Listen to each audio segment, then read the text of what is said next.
What if it exposes a mistake you've been quietly making for years and you don't even see it coming? Here's the thing most people get wrong. They think they lose money in a crash because the market fell. That's not the real reason. The real reason starts way before the headlines turn ugly, way before the panic spreads, way before the charts bleed red. It starts the moment someone builds a financial life that can't handle pressure.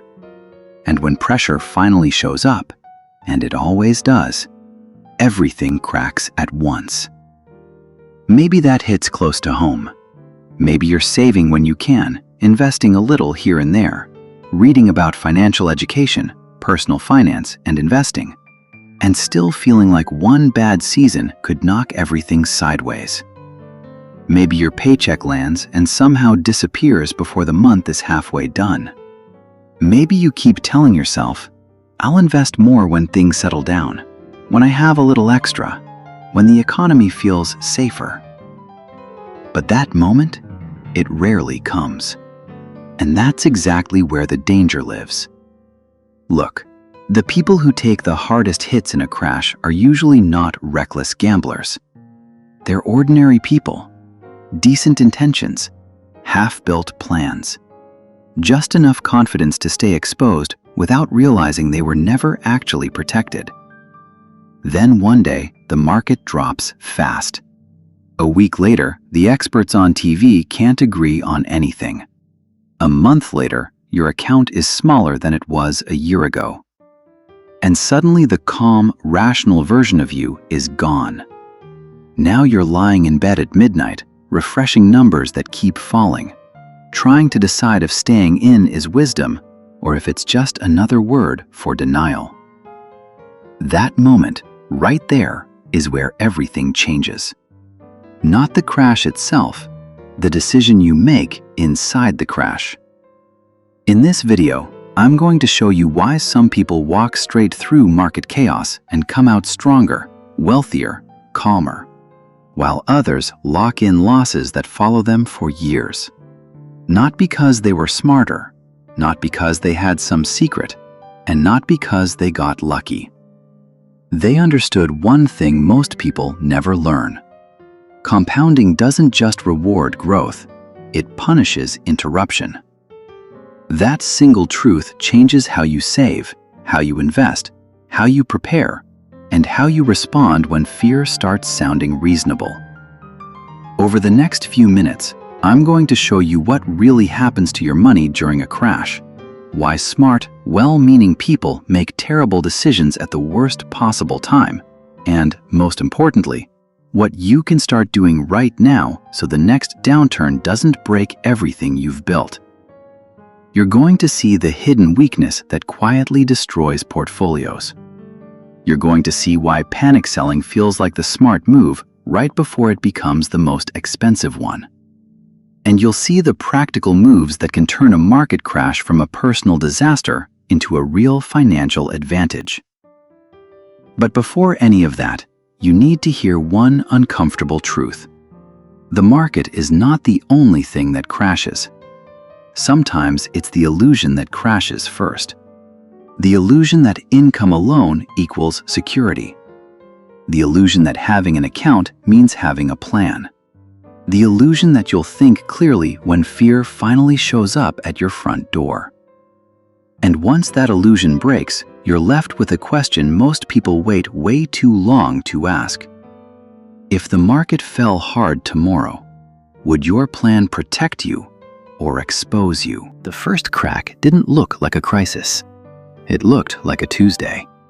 Marcus woke before sunrise, grabbed his phone, and saw three things before his feet hit the floor. A market headline, a bank notification, and a reminder that rent would clear in 2 days. None of it was enough to scare him. That was exactly why it was dangerous. For years, he'd told himself he was building something solid. Decent salary, retirement account, brokerage app. Just enough discipline to feel more responsible than most people around him. He wasn't reckless. He wasn't careless. He was simply unprepared in ways that don't show up during easy times. That morning, the headline said consumer debt had climbed again. Another article said big employers were slowing hiring. A third said investors were getting nervous after weeks of market weakness. Marcus read all of it over coffee in a kitchen that looked calm, clean, and completely ordinary. But the quiet was deceptive. Something underneath his life had started to shift. The paycheck still came in, the lights still turned on, the car still started. Yet the margin that used to make him feel safe? Getting thinner every single month. Groceries cost more than they did last year. Insurance crept up. A medical bill he thought was handled came back with a balance attached. 2 subscriptions he barely used kept charging his card. And a car repair from Spring was sitting on a credit card that wasn't shrinking as fast as he expected. He had a perfectly reasonable explanation for every one of those expenses. That was the problem. When every leak has a good story, you stop noticing the boat is taking on water. At work, nobody said the word recession. Nobody needed to. People said things like efficiency, restructuring, revised forecasts, strategic pause. Managers smiled a little too hard in meetings. Conversations ended a little too fast. Everyone kept performing normalcy in that specific way people do when they can feel something wrong but haven't agreed to name it yet. That afternoon, Marcus opened his investment app. He told himself he was just checking. Then he checked again after lunch, and again before he left the office. The numbers weren't catastrophic, they were just lower. A little lower than last week, a little lower than the month before. Just enough to plant a question he couldn't shake. What if this is the beginning of something much bigger? That question followed him home. It sat next to him in traffic. It was there while he reheated dinner. It lingered in the shower while he stood staring at the tile, finally doing the math he'd been avoiding for months. How much cash did he actually have? How long could he cover his life if something went wrong? And if the market fell hard, would he keep investing or would he freeze? He didn't like where the math was going. Actually, he didn't have real math. He had assumptions. And assumptions are what people live on right before reality sends the invoice. Over the next 2 weeks, the signals multiplied. A friend in Dallas said her company froze bonuses. His cousin in Columbus said overtime was drying up. A neighbor mentioned using a buy now, pay later app for groceries, then laughed as if that made it less serious. Each story sounded small on its own, but each one felt connected. Marcus started hearing the same strain in different voices. People were still functioning, still paying bills, still posting vacation photos like everything was fine. But behind the performance, the pressure was building. And that's how financial stress actually spreads. Not as one dramatic event, but as a pattern of small compromises. People delay transfers, pause contributions, carry balances, dip into savings, promise to fix it next month. Then next month shows up with a brand new excuse. One night, Marcus called his older sister, Elena. He expected a regular catch-up. Instead, he heard the exhaustion in her voice before she said a single important word. She'd lost her job 6 weeks earlier. Hadn't told many people. She said she was fine, then admitted she was behind. Rent, utilities, insurance. Everything had gotten heavier at the same time. Marcus leaned back in his chair and stared at the ceiling.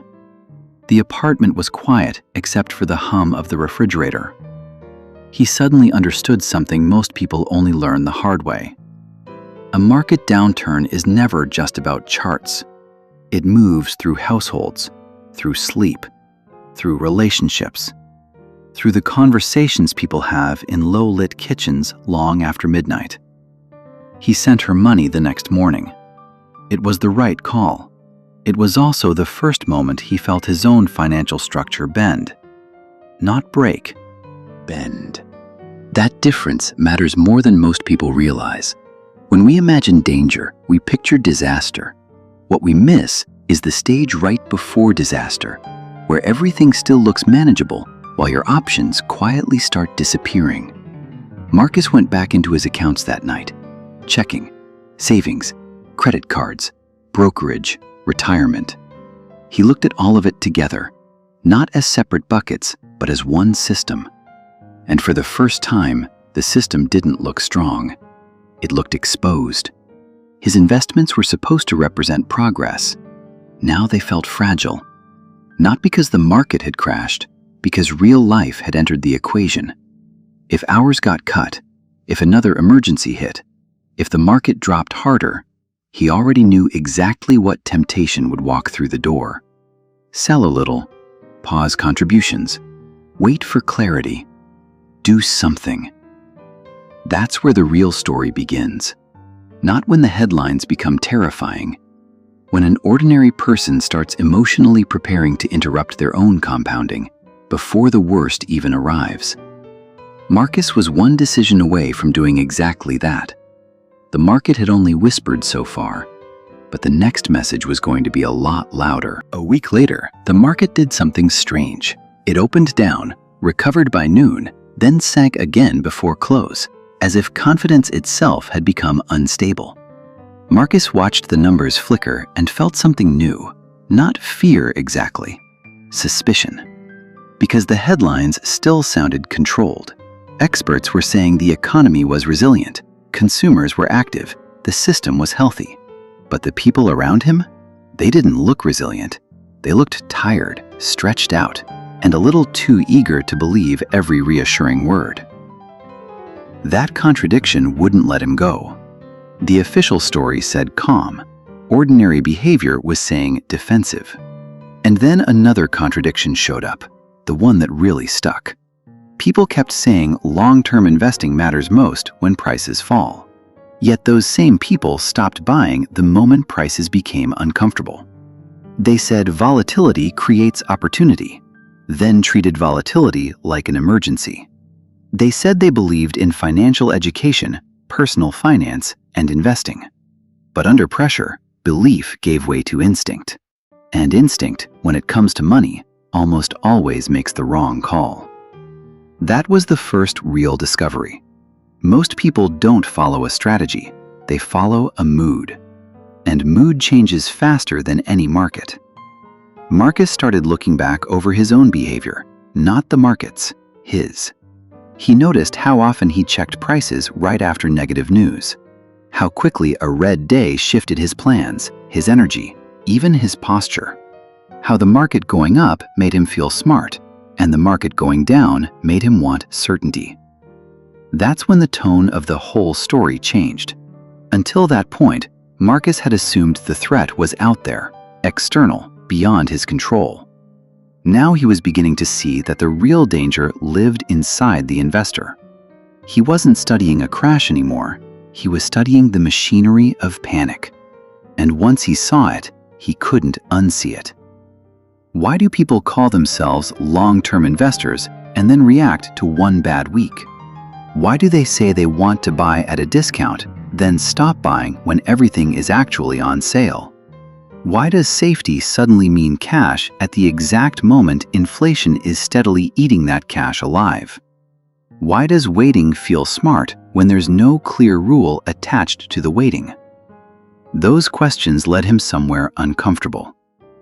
The average investor isn't destroyed by bad markets alone. They're destroyed by a chain reaction, uncertainty colliding with weak personal finances and untrained psychology. The market drop is only the trigger. The real damage comes from what the drop reveals. It reveals whether your emergency fund is real or just a number you tell yourself. Whether your expenses are under control or slowly drifting upward without your permission. Whether your investing system runs automatically or depends on courage you might not have when fear gets loud enough. Here's the hard version of that truth. A crash doesn't create weakness. It exposes weakness that was already there. Marcus sat with that for 2 days. Then he did something that felt almost old-fashioned. He opened every account he had and wrote the numbers down by hand. Checking, savings, credit cards, auto transfers, retirement contributions, fixed costs, variable spending. Not on an app, not on a spreadsheet, on paper with a pen at the kitchen table. And the machine had contradictions. He was investing for the future while financing the present on a credit card. He was telling himself he believed in discipline while letting convenience make every spending decision. He believed he could ride out a downturn, but he'd never actually defined what that meant. Would he keep buying if the market dropped 20%? What about 40? What if overtime disappeared? What if another family emergency hit? What if the news started using the word crisis every single morning? He had no written answer, which meant emotion was going to answer for him. That hit harder than any red number on a screen. Because paper losses are temporary, a weak decision process? That's expensive for years. He thought about his sister Elena. He thought about the people in his world who looked fine from the outside. The nurse who paused contributions just for now. The neighbor buying groceries on installment. The father who sold just a little to feel safer. Each of those choices made total sense in isolation. Together, they described something much bigger than bad luck. They described a culture of financial fragility. A system where adults earn, spend, borrow, invest a little, and still stand one disruption away from betraying their own long-term plan. That was the second discovery. The real problem wasn't lack of intelligence, it was lack of margin. Without margin, every downturn feels like a personal attack. Without liquidity, discipline becomes a luxury you can't afford. Without a plan written in advance, the mind starts inventing short-term relief and dressing it up as wisdom. Sell now, pause for a bit, wait until things feel clearer. But clarity in markets is almost always backward-looking. By the time the average person feels safe again, prices have already moved. The rebound has started. The damage has already been locked in. And here's what Marcus could now see with unsettling clarity. People weren't failing because they lacked information. They were failing because fear arrived before information could do anything about it. That's why two investors can read the exact same article and make completely opposite decisions. One sees a temporary decline. The other sees a survival threat. The chart is the same. The balance sheet of the mind is completely different. And that led Marcus to the strongest theory yet. If you want to survive the next crash, you don't start by predicting the market. You start by designing a life that doesn't force you to betray your own investments. Cash reserves, lower fixed pressure, automated buying, diversification, rules made during calm seasons before panic ever gets a vote. The solution was finally starting to come into focus, but with it came a question that wouldn't leave him alone. If the problem was never really the crash itself, then how many of his past decisions had only felt smart because the market hadn't tested them yet? The reveal didn't come as a dramatic market collapse. It came as a sequence. First, Marcus's company announced a temporary spending freeze. Then, management delayed annual raises. A week later, 2 more contractors had quietly disappeared from the schedule. Nobody offered much of an explanation. And silence is more unsettling than bad news. Bad news at least has a shape you can work with. Silence lets your mind fill in the gaps. And your mind is not optimistic right now. Marcus still had his job. That became his mantra. He repeated it while opening bills. He repeated it checking futures before bed. He said it again the morning his brake light came on. And again when Elena called to say she'd found part-time work, but at a fraction of what she used to make. The problem was no longer theoretical. It was concrete, measurable, and personal. Expenses climbing, income feeling less secure. The market sliding in ugly, uneven waves. Not dramatic enough to force a crisis headline, but relentless enough to wear people down. That kind of market is dangerous. It doesn't shock you once. It asks the same emotional question over and over until your discipline gets exhausted answering it. Marcus watched his portfolio fall another 8%, then 12%, then more. He'd seen losses before, but this felt different. Before, red numbers lived on a screen. Now they were connected to real pressure in his actual life. A smaller portfolio no longer meant abstract volatility. It meant fewer options. One Thursday night, he spread everything across the kitchen table. Bank statements, credit card balances, utility bills, retirement contributions, brokerage activity, car insurance, rent. The light overhead was harsh. The apartment was completely silent. And for the first time, he stopped asking, "How much have I lost?" He started asking, "How exposed am I?" That question is more honest than any loss figure. Loss tells you what already happened. Exposure tells you what could happen next. The truth came almost immediately. His system had been built for normal months, not stressed months.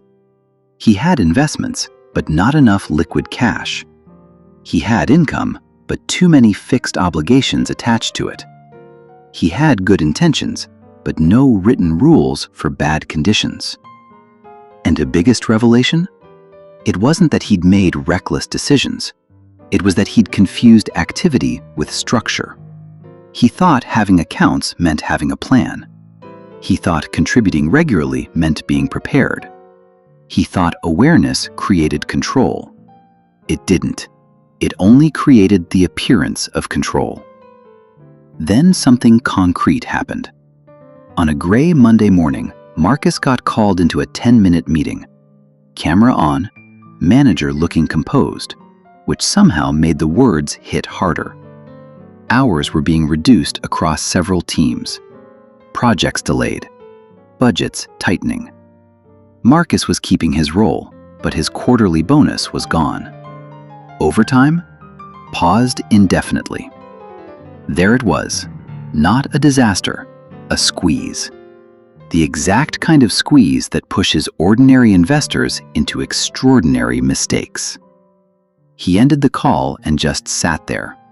No music, no TV, nothing. Just the hum of the air conditioning and the sudden, heavy awareness that the future had gotten smaller. Now the temptation had a real argument. Pause contributions, build cash, sell a little, wait this out. Every one of those choices sounded responsible. That's exactly what made them dangerous. Here's what nobody tells you. Fear almost never sounds irrational in the moment. It sounds measured. It sounds adult. It sounds like the right call. Marcus opened his brokerage account, looked at positions he'd once been proud to own. Broad index funds, long-term holdings, the pieces of a future he kept saying he was building. And for a few minutes, he almost walked away from all of it. Not because he stopped believing in investing, because he wanted relief. That's the part most people never say out loud. Panic selling isn't really about logic. It's about ending uncertainty. Selling gives emotions something to do. It creates the feeling of control, even when it's destroying the actual plan. But while Marcus stared at that screen, one thought cut through the noise. If I sell right now, am I protecting myself? Or am I solving a cash flow problem by destroying a long-term plan? That was the real revelation. The market decline wasn't the core event. The collision between weak liquidity and fear, that was the event.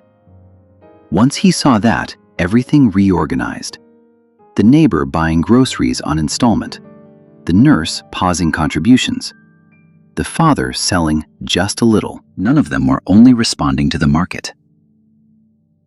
They were responding to lives with too little margin.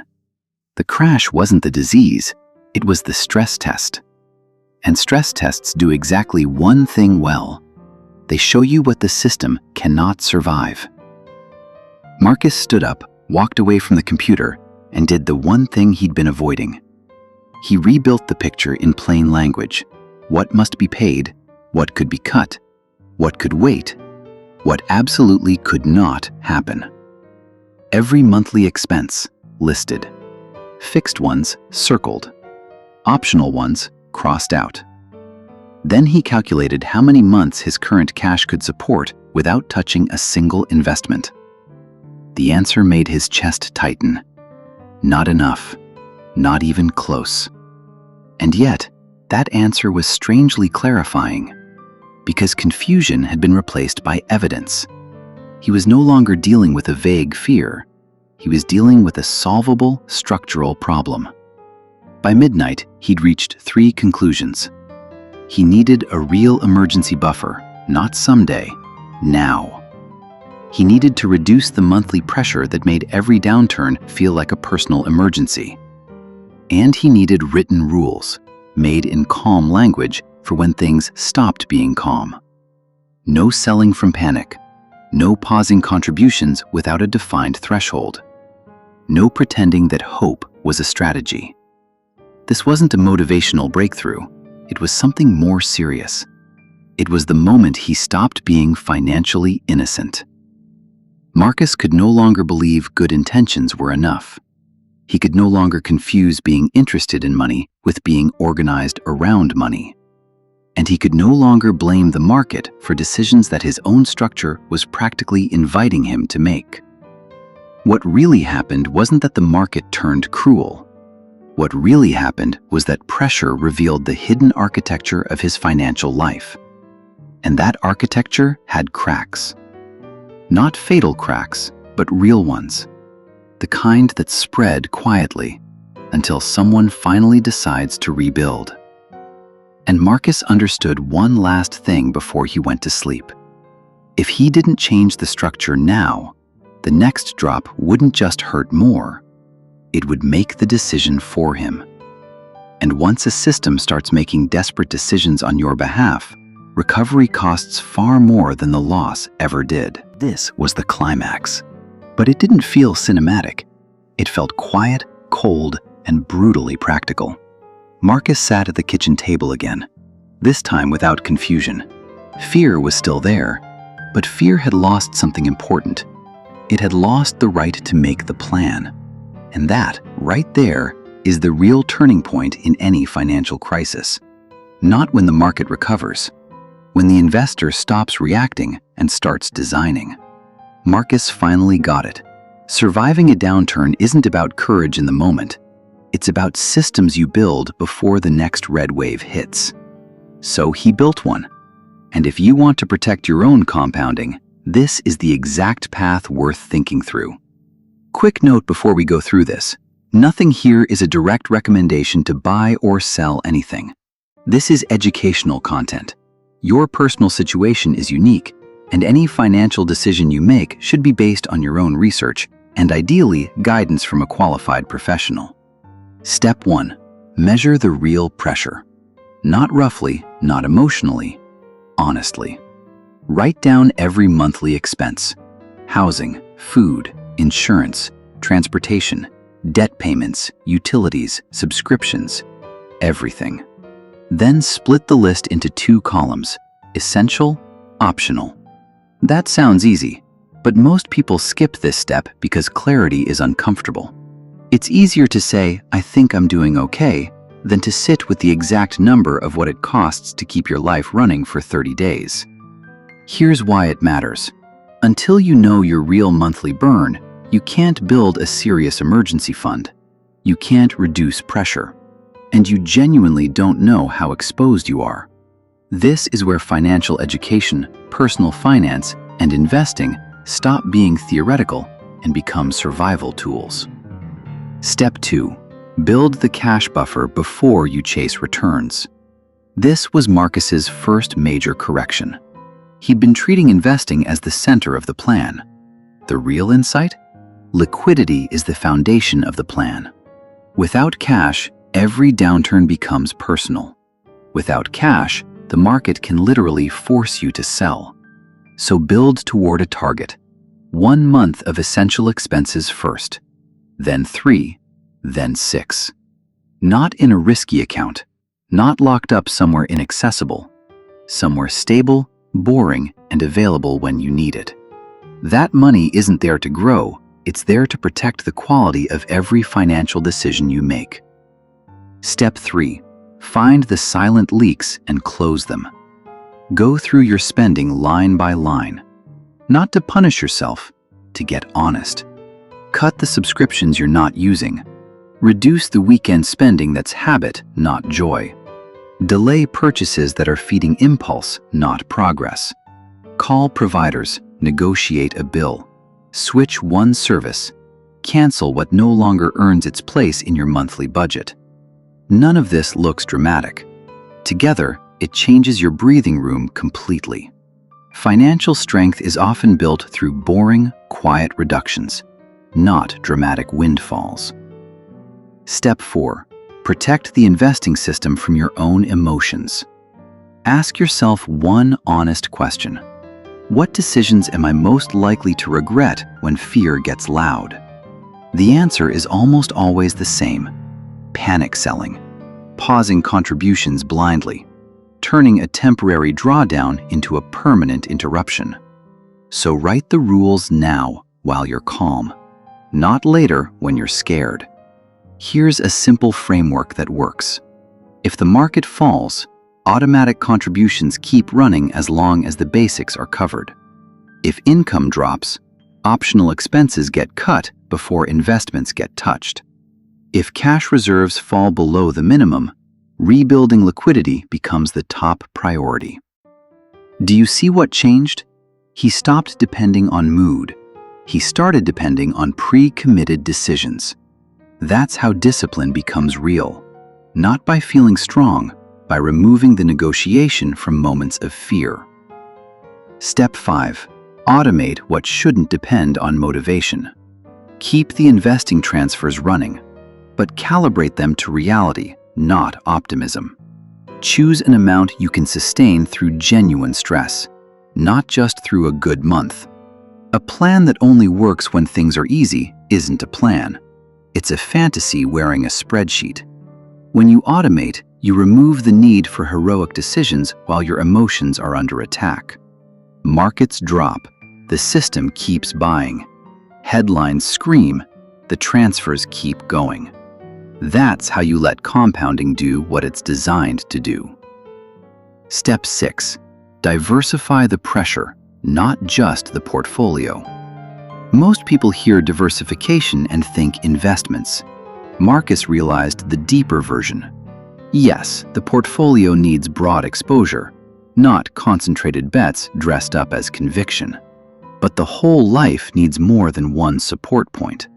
Lower fixed costs, more liquid savings, skills that make income more durable, obligations that could trap you into bad timing.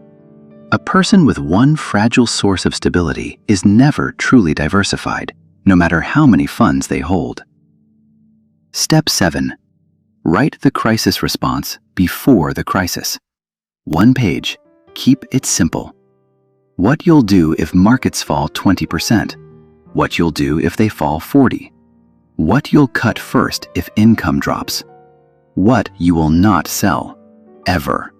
When pausing is okay, and when it isn't. That one page turns fear into procedure, and procedure is massively underrated. When emotions spike, procedure preserves your intelligence. Over the following month, Marcus put the plan into real motion. Extra cash went toward reserves. Spending got trimmed, not collapsed, trimmed. Portfolio checked for unnecessary concentration. Contributions kept running on schedule. The market didn't magically improve. That's the point. The solution wasn't that conditions became easy. The solution was that Marcus became harder to destabilize. That's the real goal. Not predicting the next crash, not winning every single month. Building a structure that doesn't break when normal market pain shows up. And here's the hardest truth in this entire video. Most people wait too long to do this work. They wait until the loss hurts. until the job feels shaky, until cash is thin, until every choice feels urgent. But preparation only feels slow before the storm. Once the storm starts, it feels like the only thing you wish you'd done sooner. By the end of that week, Marcus looked at the same market. Same headlines, same uncertain economy, same uncertainty, and saw something completely different. He still saw risk, but he also saw a path. Not a guarantee, a path.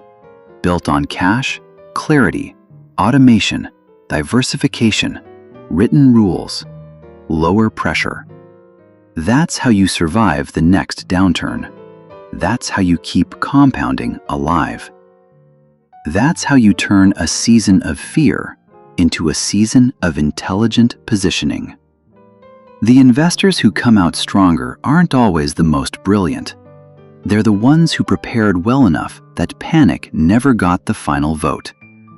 Marcus knew the next test was still coming. But for the first time, he wasn't waiting to be exposed. He was ready. Power over him anymore. Because the real battle wasn't happening there.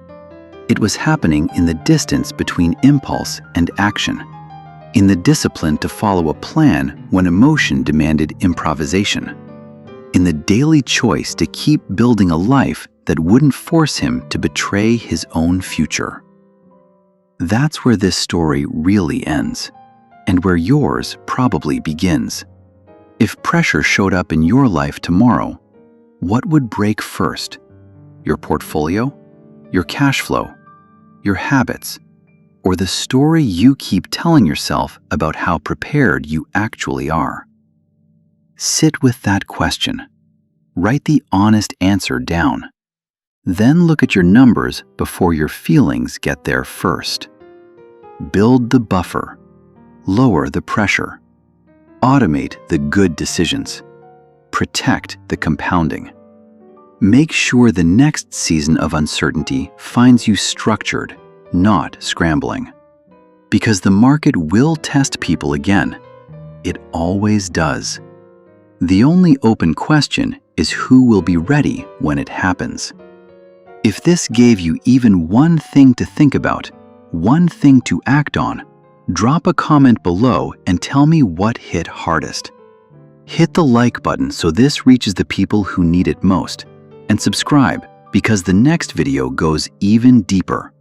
How to actually build a diversified portfolio from scratch, step by step, starting with whatever you have right now. The storm doesn't announce itself, but the people who prepared, they're not just surviving it, they're building wealth inside it. And that's a level most people never reach, not because they couldn't, because they waited. Thanks for sticking with me this far. Like the video if you want me to keep exploring these concepts in depth. Every like tells me it's worth digging deeper. If this content has opened your eyes to a new way of looking at finances, do one thing right now. Leave a comment saying which part impacted you the most. Not for the sake of engagement, but because writing clarifies your thoughts. And clarity is the first real asset you can build today at no cost. See you next time.